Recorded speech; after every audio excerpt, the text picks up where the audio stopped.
What if the emperor of mankind entered God of War? The shore at the edge of the Lake of Nine was silent in the way that only dying things are silent. Not peaceful, not empty.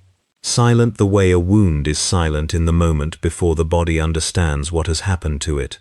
The lake's surface had pulled back from the stones months ago, receding as though the water itself wished to be elsewhere when what was coming arrived. The exposed lakebed was grey clay and old bones, the skeletons of fish that had never expected to die in open air, and the frost that coated everything ran in patterns that a sufficiently studied eye might have read as runes, if that eye were paying the right kind of attention. A man stood at the waterline. He was tall, unnaturally so, in the way that certain things are unnatural not because they violate physical law, but because they seem to have arrived from a context in which physical law was a suggestion rather than a boundary. He wore no armor. He wore the kind of robe that a scholar wears when he has stopped caring what anyone thinks of his robes, cream white once, and now road grey, the hem dark with mud and frost, and whatever the ground had offered between wherever he had been and wherever he now stood. His hair was long and loose and caught the thin Norse light at an angle that made it look briefly like every color at once, and then like no color at all. His eyes, when he turned them toward the lake, were gold. Not the gold of a king's crown or a merchant's vanity, the gold of a thing that had been burning for a very long time and had not yet decided whether to stop. He stood there for a long moment, and he breathed, and his breath fogged in the cold, and that was the most remarkable thing about it, the fog. The small visible proof of a body burning heat into cold air. He looked down at his own hand and opened and closed the fingers, and there was something in the gesture that was not wonder exactly. Something closer to the expression a cartographer makes when the coastline he charted from memory matches the coastline he is standing on, recognition of a reality he had hypothesized and then arrived inside. The 9 realms pressed against him from every direction. This was not like the warp.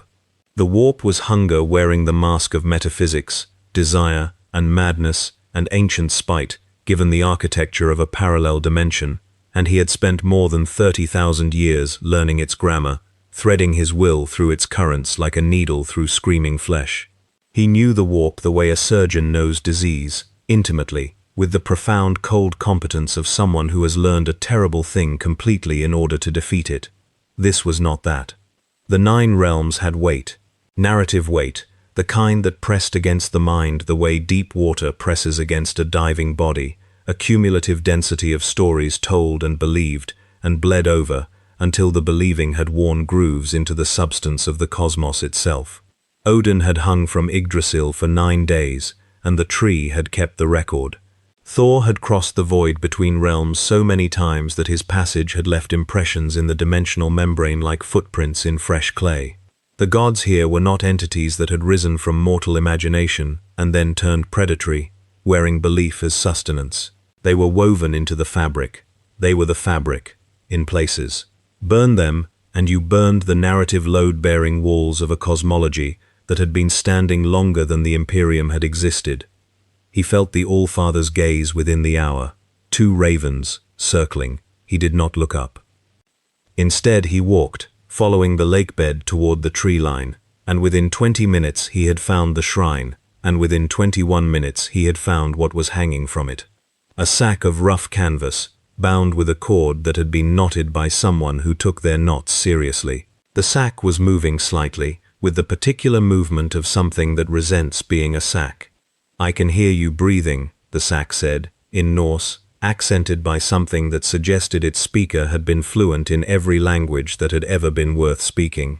Or not breathing, rather. That's the interesting part, isn't it? You're standing in an ambient temperature that would frost a man's beard in 10 minutes and you haven't exhaled once since you came within earshot. So either you're not alive, which given the weight of your footfalls seems unlikely, or you're not cold, which in Midgard in this season requires some very pointed explaining. The Emperor reached up and untied the cord.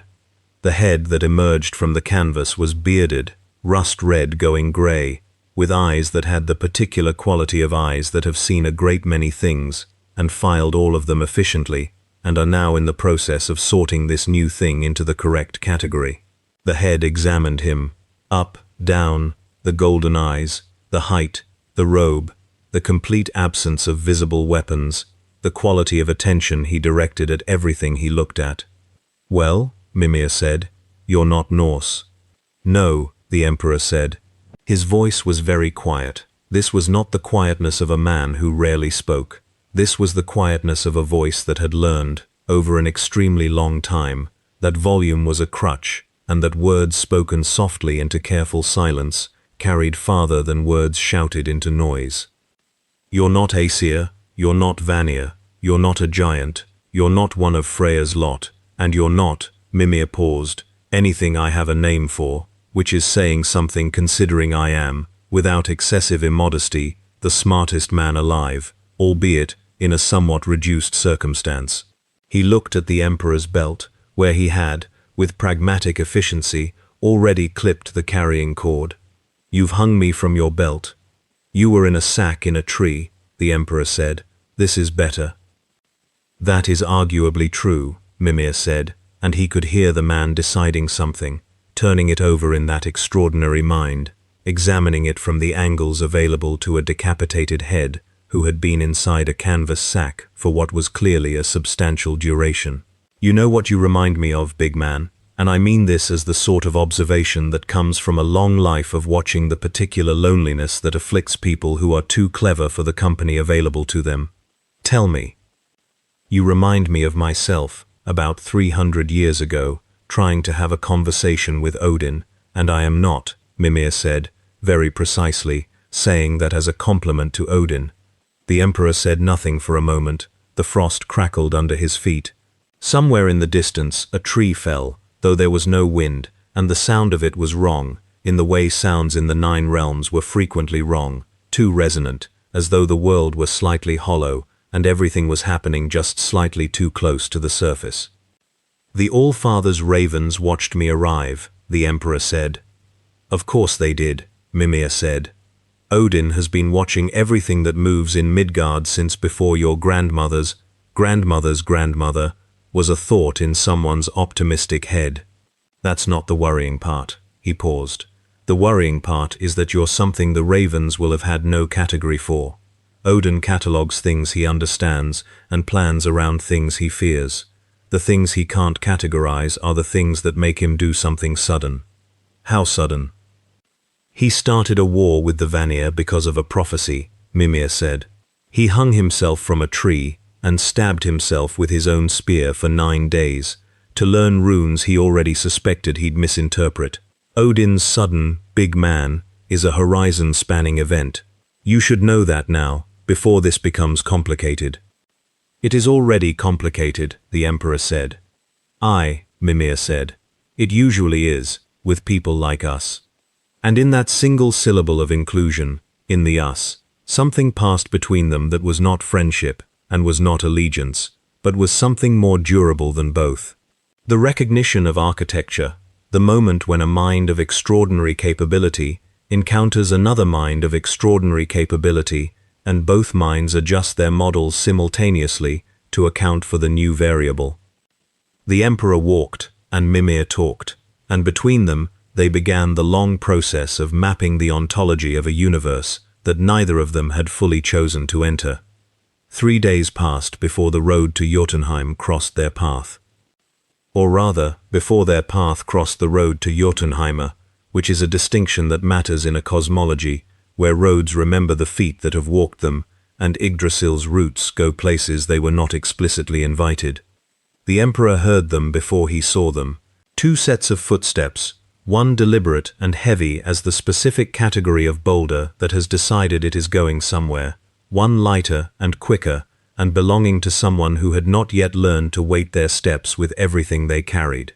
The creak of a longbow, the specific silence of a man who has learned that silence is armor and wears it with the ease of long habit.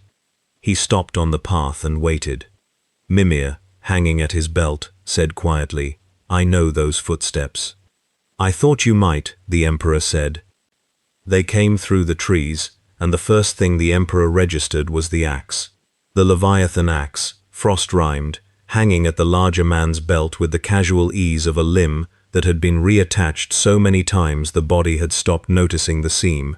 The larger man was grey-skinned and vast, armored in the way of someone who had once worn divine flesh and then removed it, voluntarily, the way you remove a mask when you have worn it long enough that the weight has begun to deform your actual face. His eyes were amber and hooded, and doing the thing that certain eyes do when they have seen the shape of catastrophe enough times to recognize it from a distance, which is to say, they were doing the thing of looking at the Emperor and not finishing the look, not dismissing it, holding it open and evaluating. The boy was young and carried his bow with the self-consciousness of someone who is aware of what the bow represents and slightly impatient with the weight of the representation. He had his father's stillness as a borrowed quality, something he was practicing at rather than inhabiting, and his eyes went to the Emperor's face and stayed there with the directness of youth, encountering something genuinely novel. Kratos stopped. The Emperor did not move.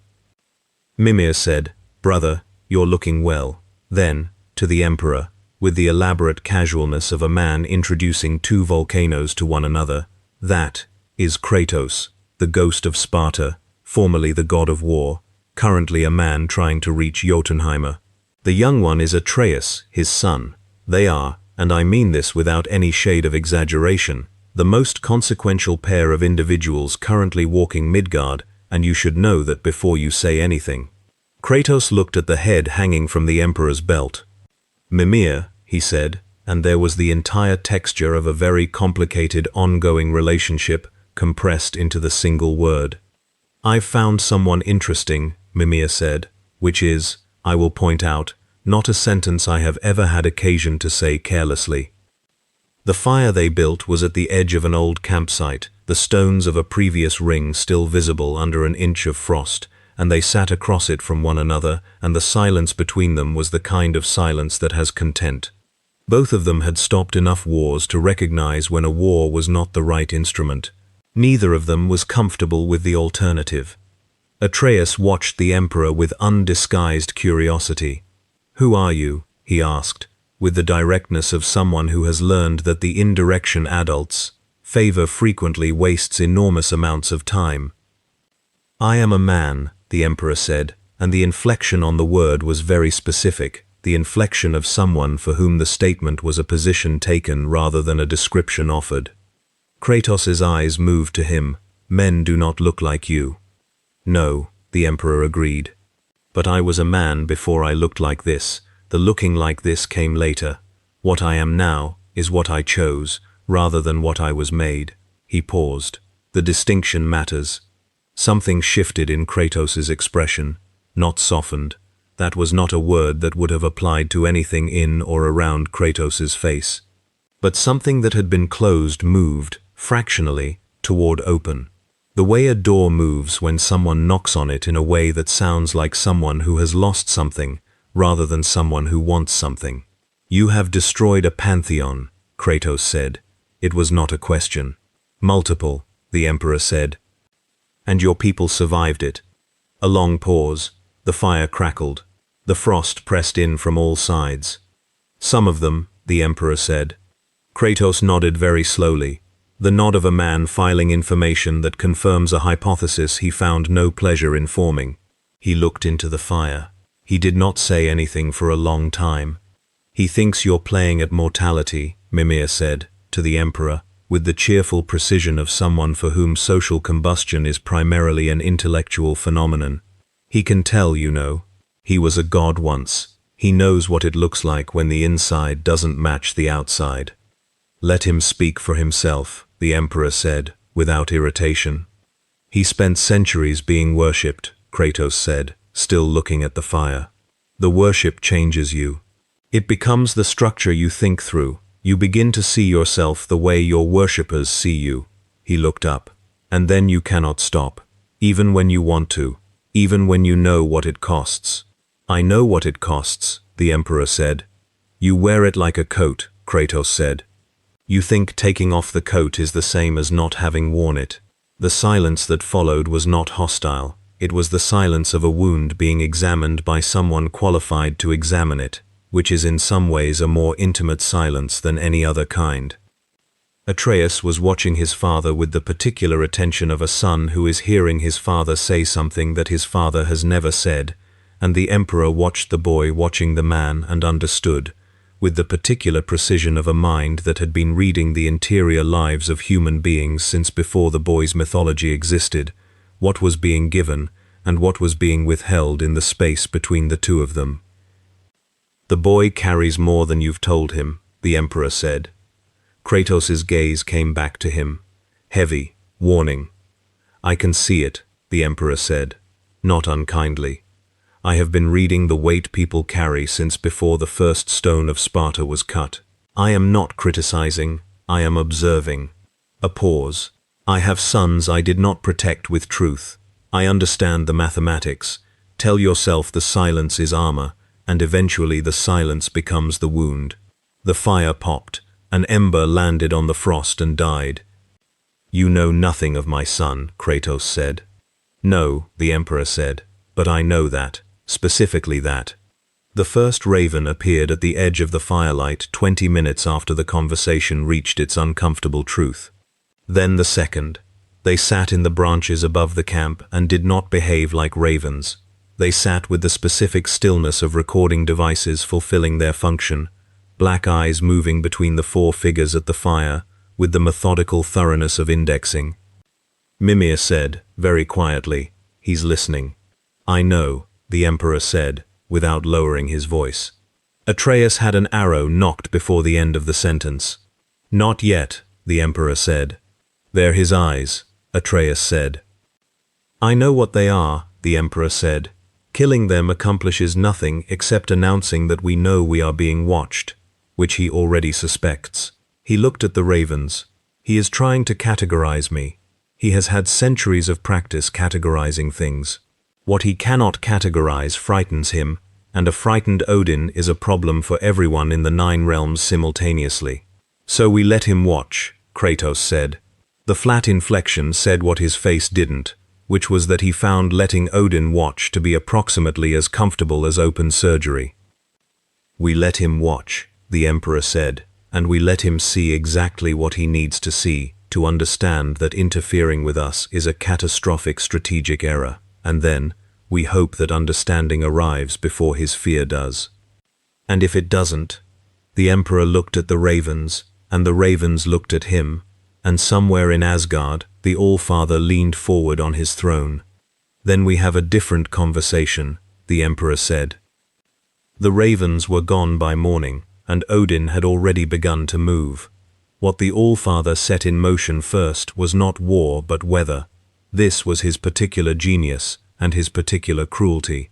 Odin thought in conditions, not events.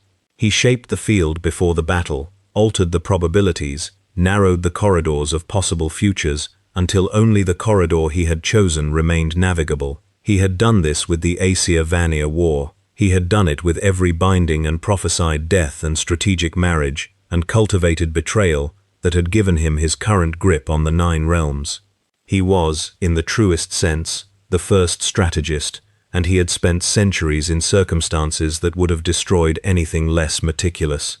The weather came first, not as storm but as wrongness, the particular atmospheric unease that precedes events that should not be happening yet. The temperature at the Lake of Nine dropped 12 degrees in a night, and the frost patterns on the exposed lakebed changed character, the runes they formed going from the legible to the deliberately obscure, and Mimir looked at them from the Emperor's belt and said, quietly, "He's accelerating the timetable." The Asgardian Draugr came the following morning at the ford above the abandoned blacksmith shop. 40 of them, armored in the specific way of things that have died in service to a god of battle and been recalled to that service without being asked. They moved with the coordinated mindlessness of directed will, Odin's attention distributed across 40 shambling frames, and they had the ford blocked before the Emperor and Kratos reached the tree line.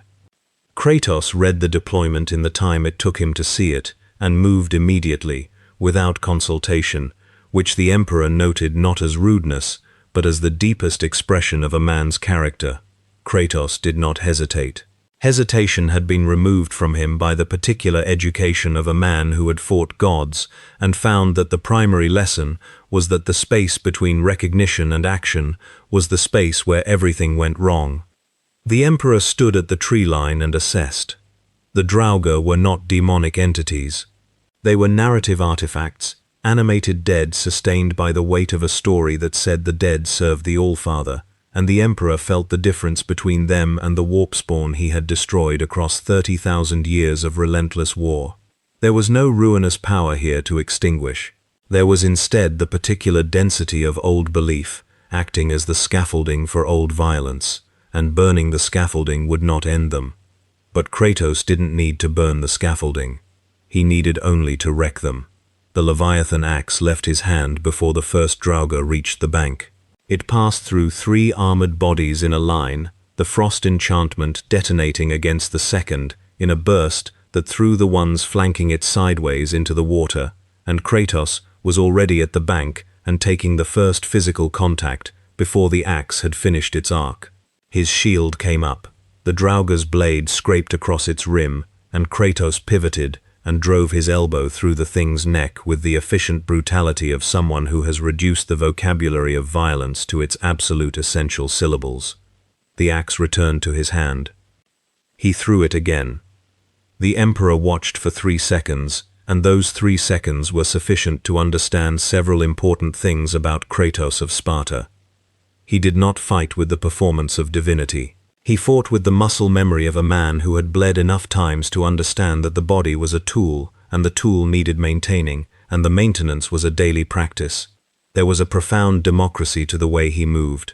Draugr died the same way everything else died, with the same economical application of force to the critical point, no more, no less. He was remarkable.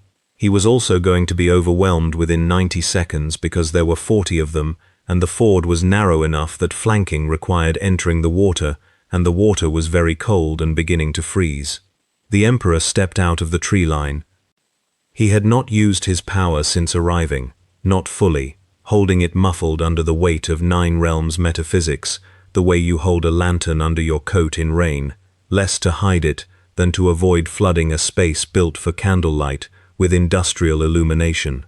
The constraints of this place were real, and he had already identified them. The Norse cosmology pressed back against direct psychic force, the way a belief-densified narrative resists foreign interpolation, the way a dreamer resists a foreign element that doesn't belong to the dream. He could not simply burn the world clean, the way he might have burned a warp incursion. The realms would resist, the weight of story would distribute the force and dissipate it. But he had not always been a being of psychic fire. He had been, 30,000 years before the Imperium existed, a man who walked the face of a world alone and learned its every secret.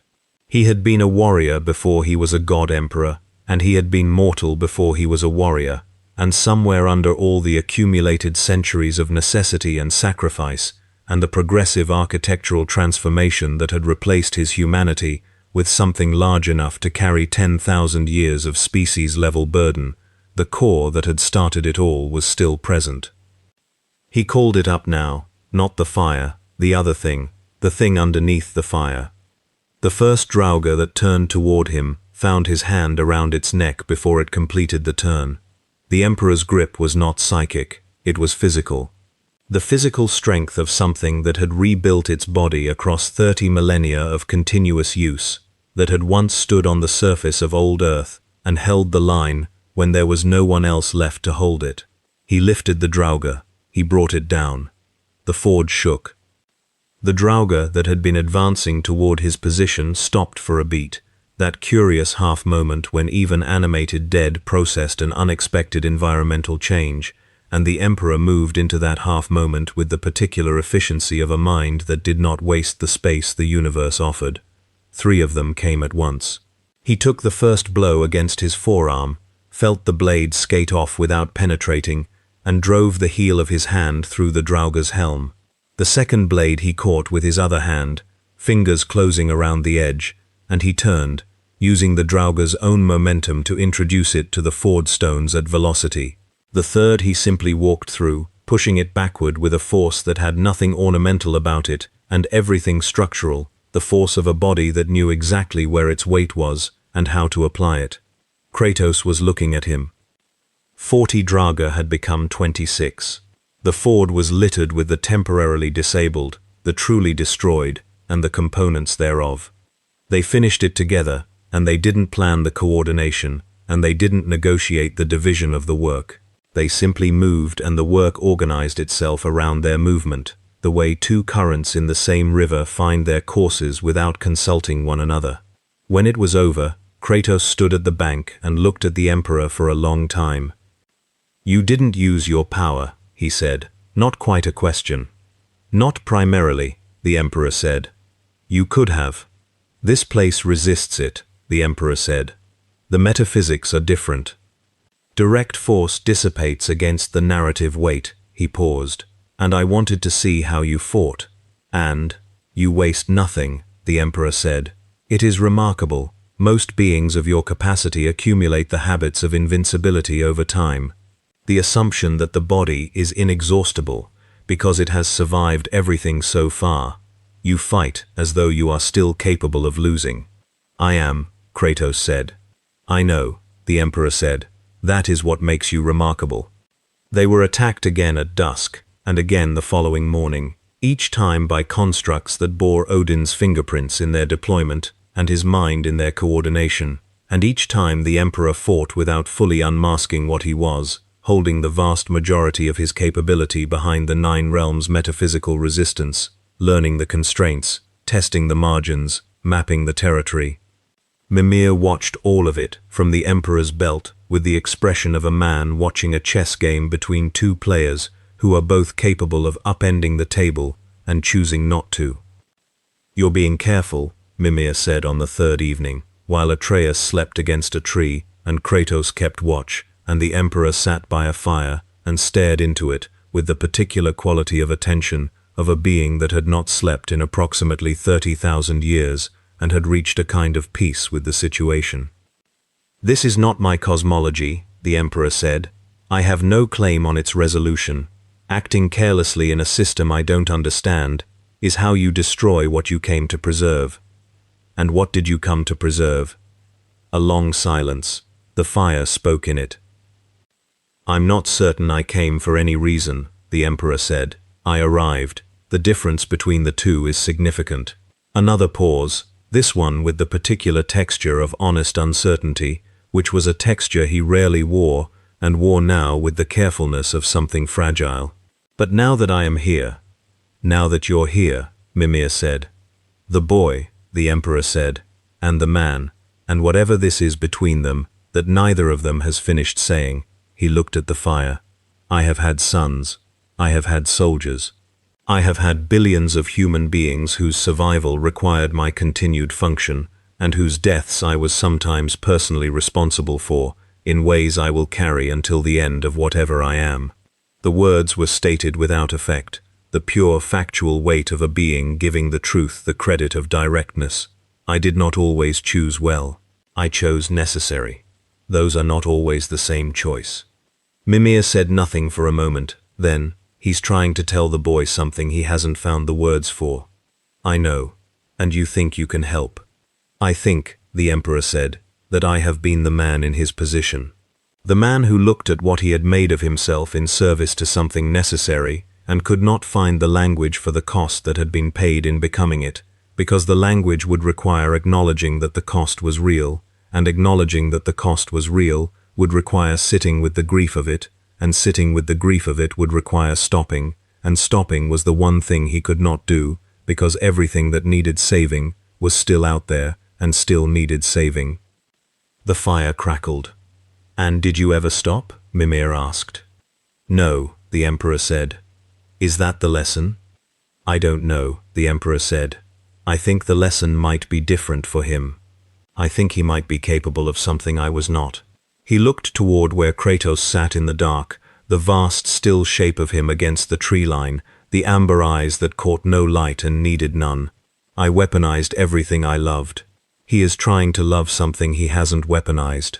I don't know if that's possible for a man like him, but I think he's trying." And you want it to be possible, Mimir said. Yes, the emperor said, because if it was possible for him. Let's not finish that sentence, the emperor said. The ravens came to Odin with what they had recorded, and Odin sat in Valaskjalf with both eyes, the real one and the one that wasn't, focused on the problem. He had been the problem of the emperor for 6 days now, turning it, examining it, and the conclusion he had arrived at was the same conclusion he arrived at with every anomaly that resisted his cataloguing. The unknown was unacceptable. The unacceptable required resolution. The resolution available to the Allfather was limited in variety but absolute in application. He called Heimdall. Heimdall came with the particular energy of someone who finds being summoned slightly beneath him and has never stopped finding it slightly beneath him, despite the fact that being summoned was essentially his entire purpose. He was beautiful in the way that certain weapons are beautiful, refined to such a functional perfection that the aesthetic quality of the refinement was inescapable even if you had no interest in aesthetic qualities. There is something in Midgard, Odin said. It arrived from nowhere, the Norns catalogued. It moves with a man who is already marked for the end of everything. He paused. I want it stopped. Heimdall said, the ghost of Sparta. And his companion, Odin said, the unknown variable. What is it? I don't know, Odin said, and the not knowing was audible in his voice in a way that the Allfather would have preferred it not to be. The slight tightness that comes from encountering the edges of one's own omniscience and finding that the edges end. Which is why I want it stopped before it finishes becoming whatever it is in the process of becoming. Heimdall looked at his father with the particular expression of a son who has heard this reasoning applied to many things that were not actually threats, and become many threats in the process of being treated as one, and who knew better than to say so. I will handle it, Heimdall said. Handle them both, Odin said. The ambush at the bridge above Tyr's temple was designed with Odin's architectural precision and executed with Heimdall's particular hatred of the ghost of Sparta, which was a hatred so old and so elaborately maintained that it had become one of the primary load-bearing structures of Heimdall's personality. He came with Einherjar, the honored dead of Valhalla, 80 warriors who had died gloriously and been preserved in the specific perfection of their dying moment, and he came with the Gjallarhorn, unblown, because Ragnarok was not yet the point. The point was the bridge and the fog, and the ambush, and the ending of 2 particular lives. The Emperor heard Heimdall before he saw him, which was not supposed to be possible. He heard him the way he heard things that were not in the conventional sense audible, the particular register of the Golden Throne's Empyrean perception, transposed into the 9 realms' metaphysical key. Heimdall had the quality of something that existed in slightly more informational states than most beings, the future sight running through him like a current, and the current was distinctive once you knew what you were listening for. He can see what you're going to do before you do it, Mimir said, from the Emperor's belt, very quickly, because Mimir could see from his vantage point what the Emperor's position above the bridge showed. Every movement, every intention, he's been handling Kratos with it for years. He's the single most frustrating individual in the 9 realms to fight for that specific reason. Every movement, the Emperor said. Every intended movement, Mimir said. If you know what you're going to do, he knows what you're going to do. The Emperor considered this for exactly the time it took Kratos to reach the bridge. Atreus, the Emperor said, without raising his voice. The boy was immediately beside him, bow in hand, which said everything worth saying about how Atreus had been raised. When the Einherjar engage your father, I want you to put 3 arrows into the fog at coordinates I will give you, in sequence, as fast as you can loose them. Why? Atreus asked. I am going to think of something that has no completion, the Emperor said, an action without a decided terminus, and I need him distracted while I do it. Atreus looked at him for a beat, the look of someone passing a very unusual tactical instruction.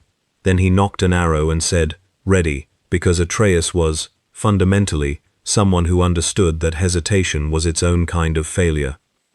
Heimdall materialized from the fog at the center of the bridge, with the grace of something that had known exactly where it was going to materialize for the entire walk to the bridge, and had adjusted its posture accordingly. He was looking at Kratos with an expression of refined contempt, so practiced it had the quality of art. "Ghost," he said, "you've brought strange company."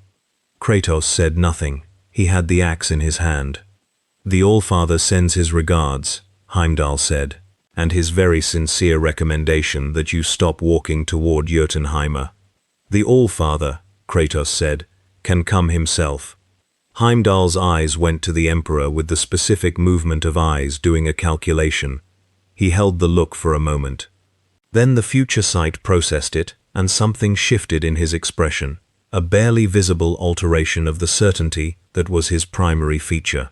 "I can see everything you're going to do," Heimdall said, to the Emperor specifically. "Every choice you've already made. You're no different from him. You're just taller." "I haven't made any choices yet," the Emperor said. "I am thinking." The emphasis on the last word was precisely calibrated. "I am thinking about everything I might do. Every permutation of action available to a being of my particular capabilities in a confined space with a target at known range, and every downstream consequence of every choice down an arbitrarily long chain of causation." A pause, and the Emperor's golden eyes were very calm, all at once, simultaneously, without arriving at a decision. The Einherjar hit the bridge at a run. Kratos met them the way weather meets a coastline, not by stopping it, but by becoming the thing it broke against, and the bridge shook under the exchange, and 3 Einherjar went off the edge in the first 6 seconds, and the fog ate their falling shapes. Heimdall turned toward the Emperor, and the future sight was running, the Allfather's vision gift working at maximum capacity, reading the probabilities, and reading them, and reading the Emperor's posture, and the Emperor's mass, and the Emperor's golden eyes, and finding nothing. Not absence, not blindness, genuine, absolute, structural nothing. Because the Emperor was not deciding what to do. He was thinking everything simultaneously, with the full power of a mind that had been the single greatest psychic intelligence in the galaxy for 30,000 years. And Heimdall's gift read, "Intention and intent required decision, and decision required the closure of possibility into choice." And the Emperor had not closed anything. Atreus loosed the first arrow.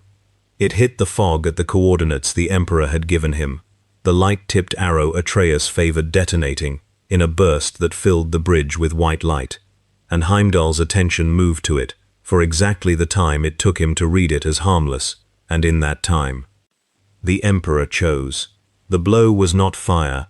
It was not the psychic lance that had leveled mountains on 100 worlds in the Imperium's service.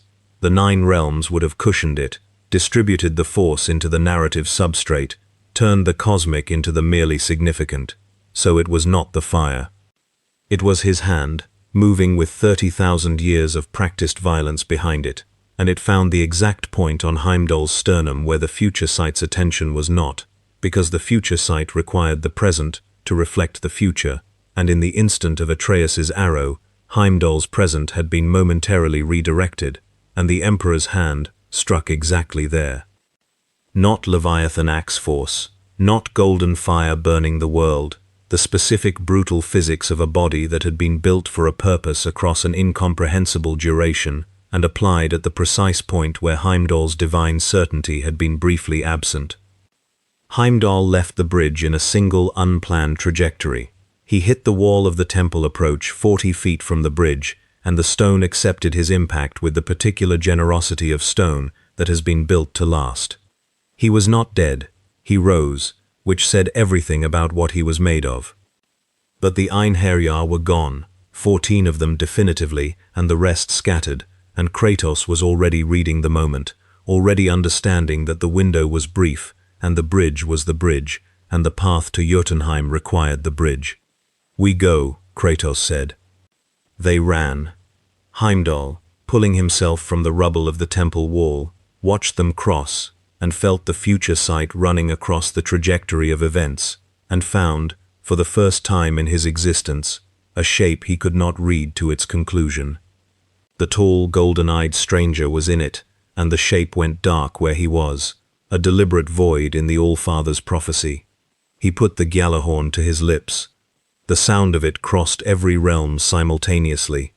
It was not the sound of Ragnarök, not yet, but it was the sound of the door to Ragnarök being unlocked, and across the 9 realms the beings who had been waiting for that sound began to stir, because a horn blown before its time is still a horn blown, and Odin had made his choice, and the choice meant the timetable was no longer a timetable. It was now simply time. They reached the realm travel tower above the Jotunheim gate, with the sound of the horn still in the air, Mimir directing the path with the practiced efficiency of someone who had memorized every route through every realm in the 9 realms during what was apparently a very long period of being paid by the Allfather to be intelligent. The Emperor ran. This also was a thing worth noting about him.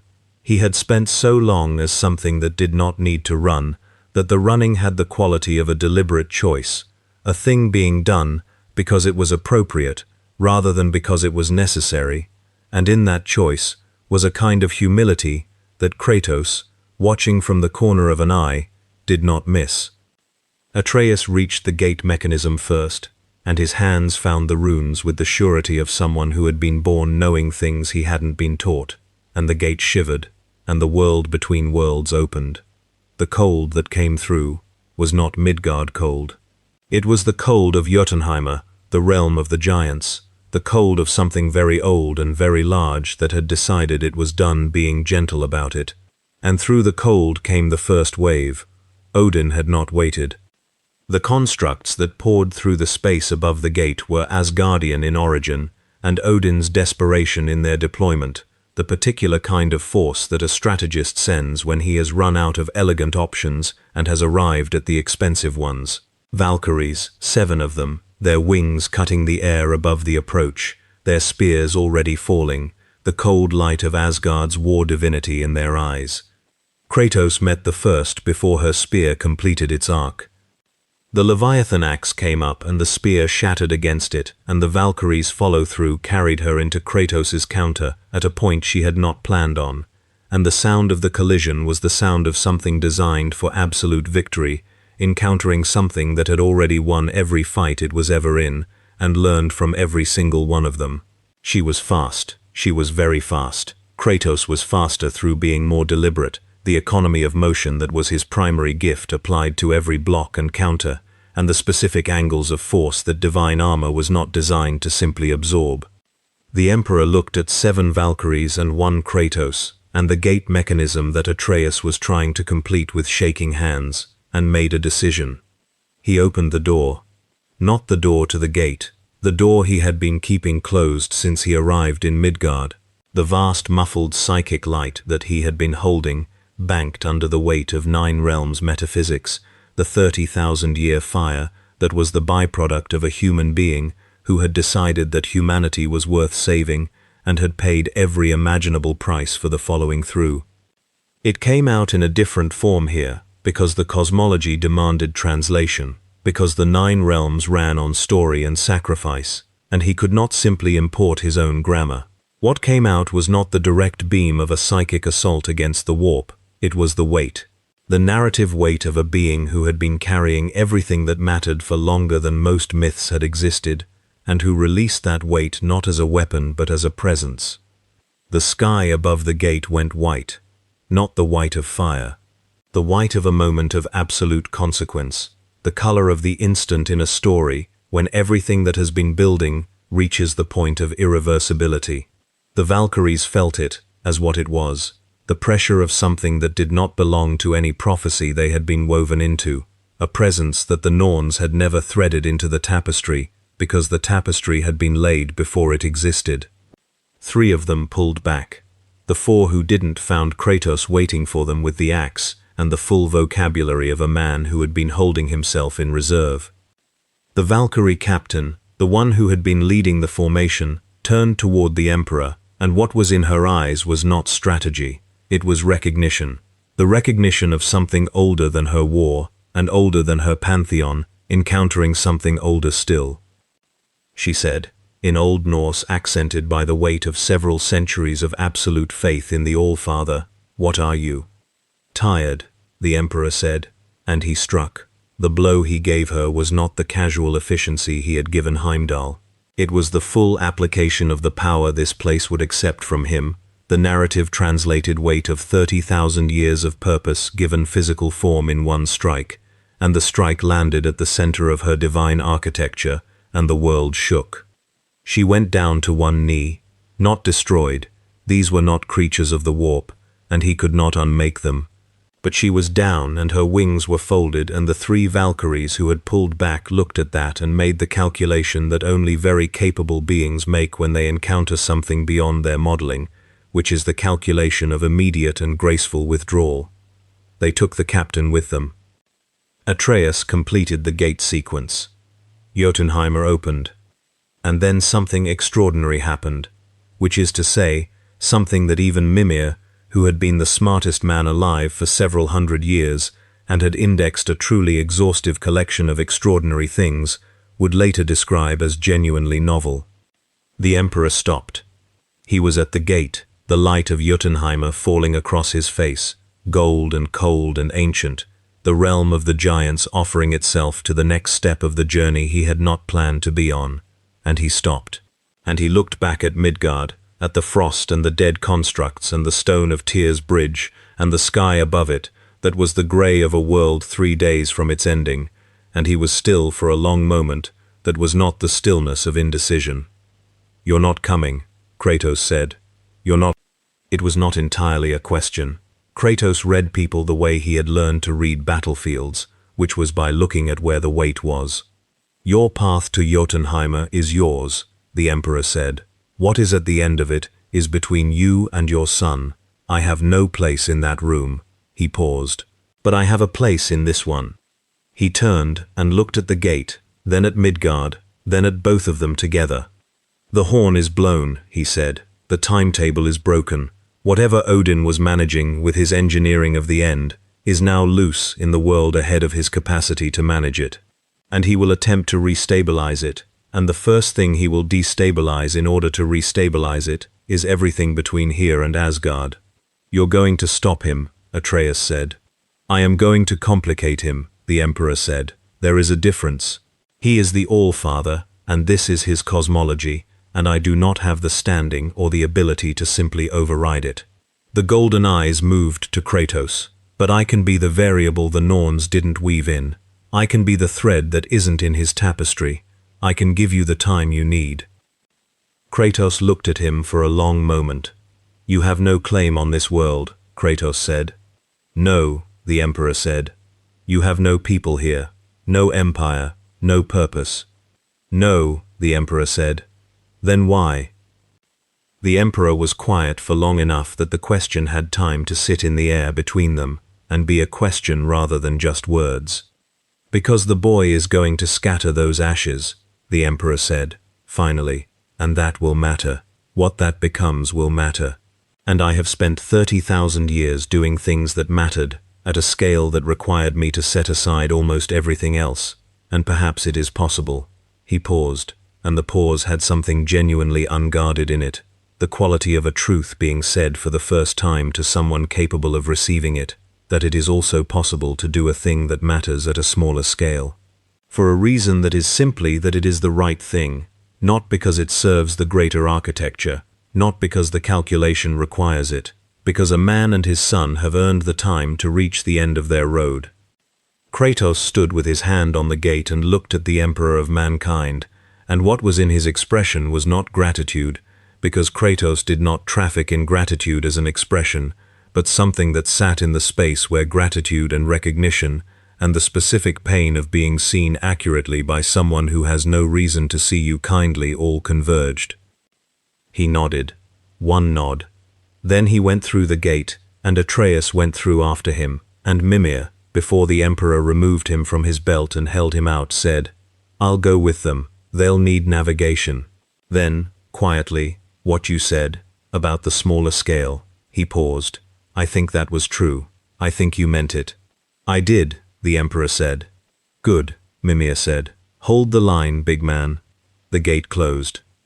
The emperor stood in Midgard with the frost and the broken gate constructs and the fading light of a sun that was preparing to go away for a very long time, and he turned toward the north, toward Asgard's direction, and he was alone for the first time in this realm, in the way that he was almost always alone, which was to say in the way that a being of his type is always alone, regardless of what is physically proximate, and he found that in this moment it was not the wait it had been.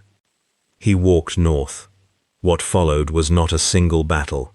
It was a sustained strategic catastrophe for Odin, which is the kind of event that only occurs when someone enters your operational space with a completely different model of the territory. The emperor did not fight to win.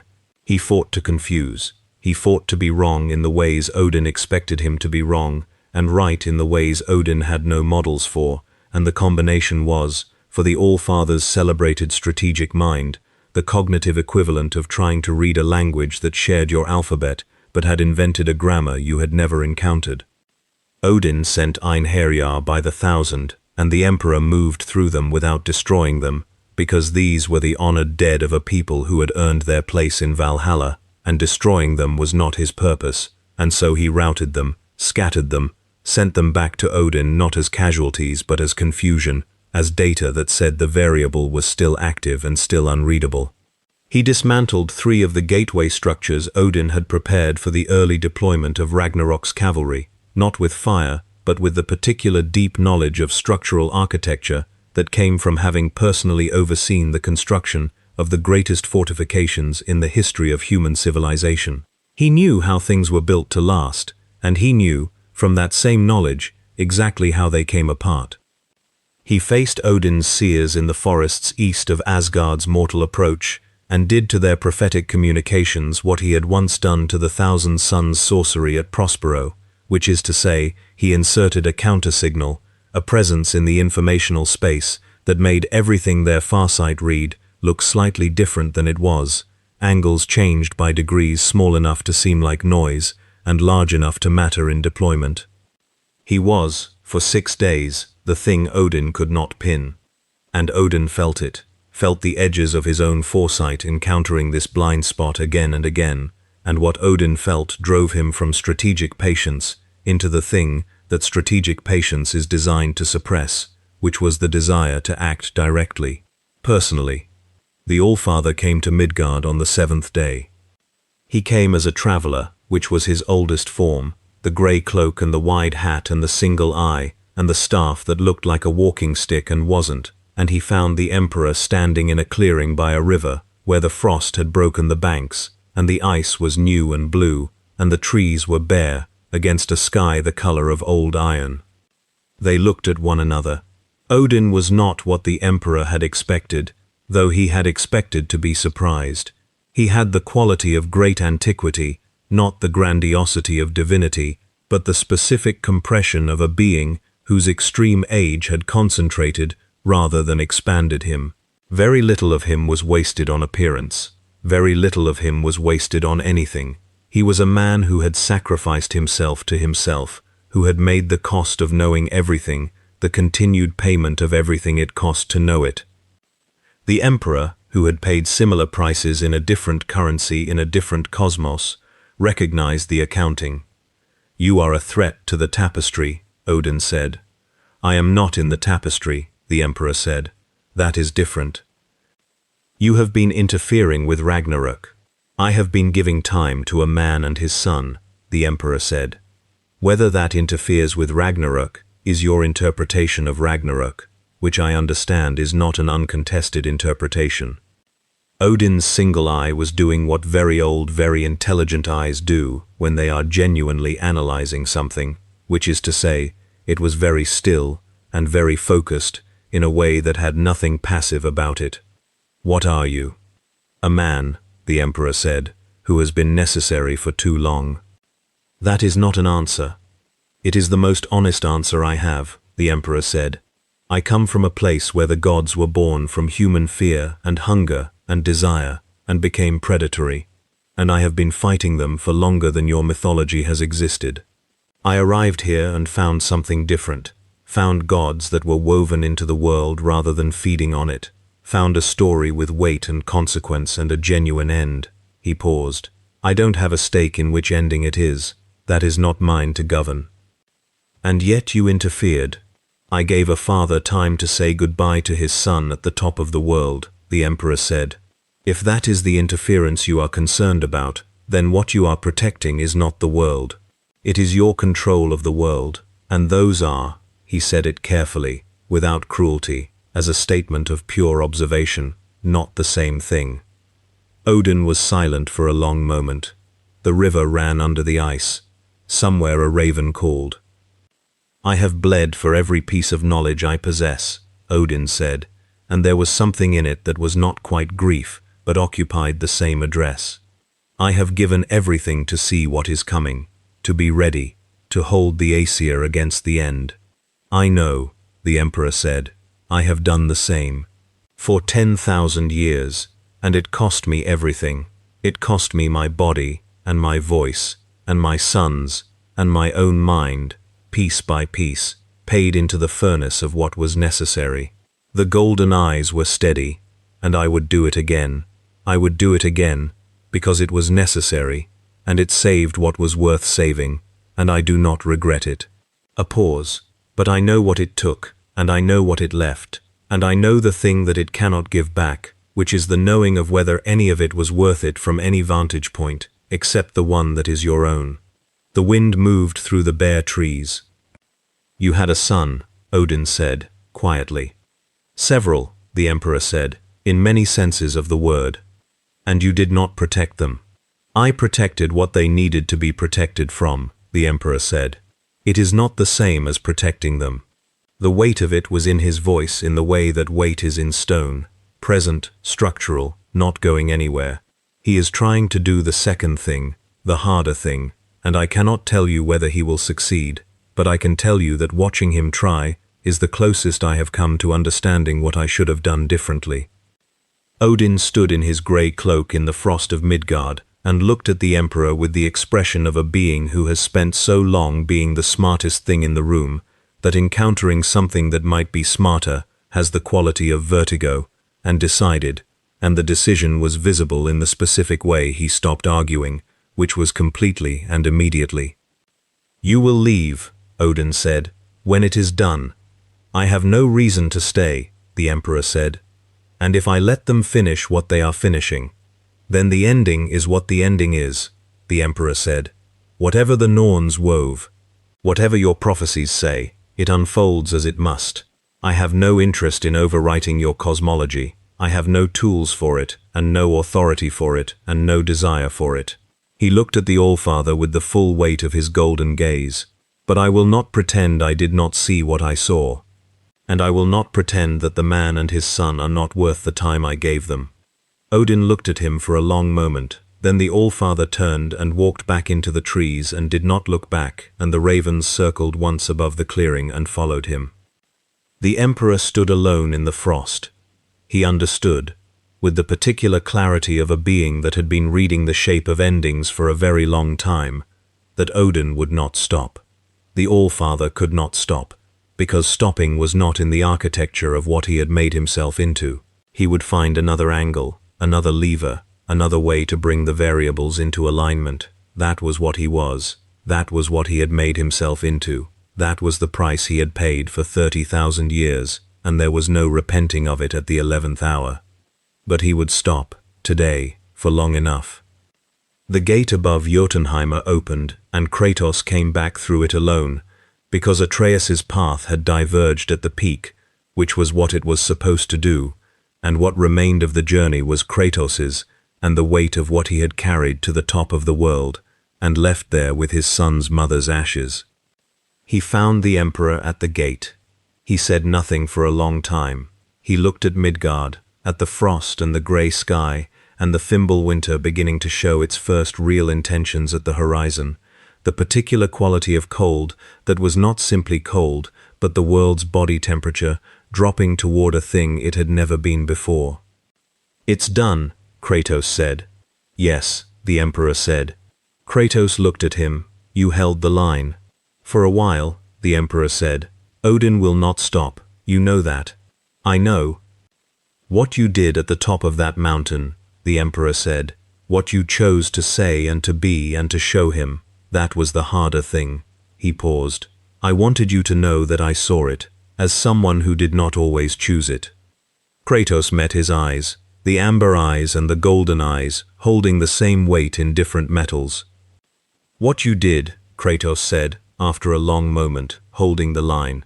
"Not with the power you have, with the other thing, the thing underneath." A pause. "I saw that." "Then we are even," the emperor said. The Fimbulwinter broke that night.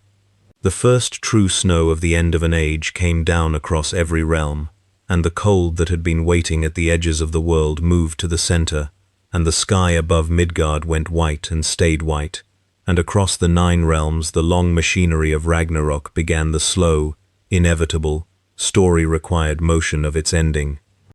The emperor stood in the first snow of the last winter and looked at the sky, and what he felt was not the cold, because he was beyond feeling the cold, and not the fear, because he was beyond feeling fear in any ordinary sense, and not grief, because the grief was too old and too large for feeling to reach its dimensions. What he felt was something he had not felt in a very long time. He had walked a world that was not his, for reasons that were not strategic, in service to 2 people he had no obligation toward, and he had held a line he had no mandate to hold, and it had mattered, in the small way. The way that was not the scale of an imperium, but the scale of a father and his son at the top of the world, carrying ashes to where they needed to go. He stood in the snow and breathed, and the breath fogged in the cold, and that still felt like the most remarkable thing, the small visible proof, the human proof. He closed his eyes, and the golden light behind them was very steady, and he thought of what he had said to Mimir by the fire, about the smaller scale, and he thought that he had meant it, and he thought that meaning it was something, not a solution, not a redemption, not the retroactive answer to 30,000 years of necessary cost, but something. The snow fell across the 9 realms, and Fimbulwinter took the world in its ancient grip, and beneath it, the story moved toward its predestined end, and somewhere at the center of that story, a man who had given up everything, and a boy who was only beginning to understand what that meant, were walking toward what the prophecies said must come. And there was a thread in the tapestry that the Norns had never woven, that the ravens had recorded but could not categorize, that the Allfather had bled against and found unreadable. A golden thread, unlooked for, brief, and woven now into the fabric whether the Norns had intended it or not. Because the tapestry, like all things that are made of story, accepts what is lived into it, and what had been lived here, in the frost and the fire, and the space across a campfire, between 2 men who had each destroyed a pantheon, and found what was left of themselves in the mirror of the other's recognition, was real. It had happened, and the things that happen in worlds where belief has mass, and gods bleed into the soil they walk on, do not simply unhappen when the winter comes. They become the world, they become the story, they become the ground the next story grows from. In the grim darkness of the far future, the Golden Throne would still burn. The Imperium would still wage its endless war in the void between the stars, a civilization sustained by the faith of 1 trillion souls in an emperor who had not spoken in 10,000 years. The machinery of necessity would grind on, because it had to, because nothing else could hold the line against what came through the dark. But the emperor had walked in a realm where 2 men who had given up everything had chosen, in the end, to give one more thing, and that thing was truth, and the truth had mattered, and he had stood in the snow and breathed fog into cold air and felt something underneath the fire that was still human and still present and still, after all this time, recognizably his own. And somewhere in the roots of Yggdrasil, where the tree kept its records in the rings of ages and the weight of stories too old for naming, something was added to the inventory, not a name, not a title, not a prophecy, a footprint, in the frost of a world not his own. The print of a man who had walked in from nowhere for no calculated reason, who had held a line because it was the right thing to hold, and who had gone back to his own burning without asking the world he had briefly touched to remember him. The world remembered him anyway. That is what worlds do, when gods walk in them as men.